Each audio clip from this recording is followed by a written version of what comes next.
안녕하세요. 암 전문의 김자영 원장입니다.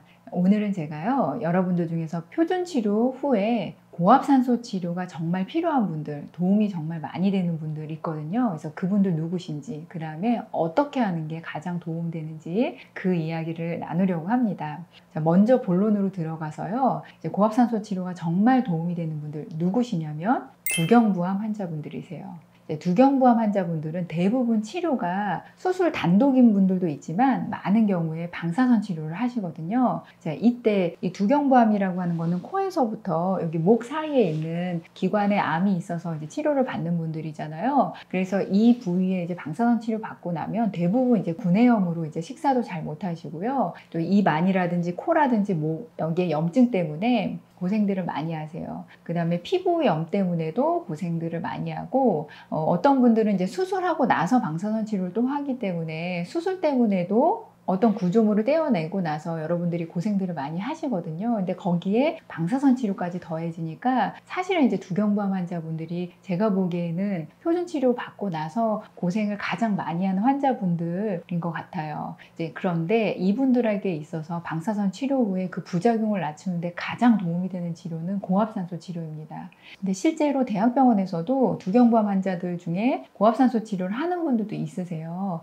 그런데 이 경우는 대부분 부작용이 정말 많이 심할 때, 그러니까 턱 괴사가 일어날 정도의 어떤 심각한 부작용이 있을 때만 이제 고압산소 치료를 하거든요. 그렇지만 우리는 이제 그 부작용이 나타나기 전에 또 그리고 기본적인 이제 부작용으로 고생할 때 그 부작용을 완화하는 치료가 있다면 하시는 게 좋은데 이 두경부암 환자분들에게 있어서 그 치료가 고압산소 치료다. 그래서 이제 이분들 같은 경우는 방사선 치료 마치고 나서, 그러니까 표준 치료가 완료되고 나서 고압산소 치료를 하시면 되는데 이때 횟수가 중요해요. 몇 번 하셔야 되냐면 14번. 14번을 하는데 주에 5번씩 해서 3주인 거거든요.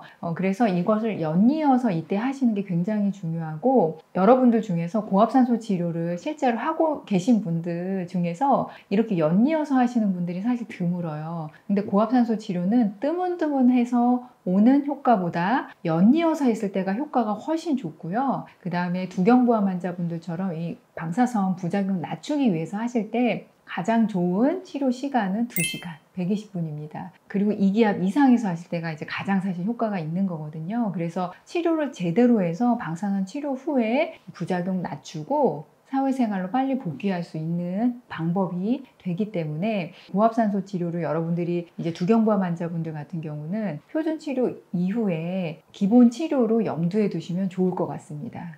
실제로 우리 병원에 오시는 분 중에 이제 3년 전에 침샘암으로 수술하고 방사선 치료 하셨는데 그분 같은 경우는 여기 턱뼈가 녹으셨어요. 그래가지고 거기 구멍이 나서 거기로 농이랑 피가 계속 2, 3년째 계속 나오시는 분인데 이번에 도저히 안 되겠어서 대학병원에서 고압산소 치료를 권고하고 하셨거든요. 이분 같은 경우도 15번 처방을 받고 10번 하셨을 때 그때서야 여기 농 나오는 게 멈추고 상처가 아무는 걸 본인이 느끼셨대요. 그래서 아, 횟수가 중요하구나, 그분도 이번에 느끼셨고, 사실은 이분이 2년 전쯤에도 한번 처방을 받고 고압산소 치료를 하러 가셨었는데 그 당시에 그분이 힘드셔서 한 4번인가 하고 마셨어요. 근데 그만큼 했을 때는 별로 효과가 없어서 아, 이거 고압산소 치료 이거 효과 없나 보다 하고 본인도 그렇게 생각하고 잘 안 하셨는데 이번엔 도저히 안 되겠어서 계속 나오니까 고압산소 치료를 다시 도전을 하셨고, 도전하신 결과 10번 넘게 했더니 정말로 턱뼈에 구멍 난 게 막히면서 농이 줄어들기 시작을 해서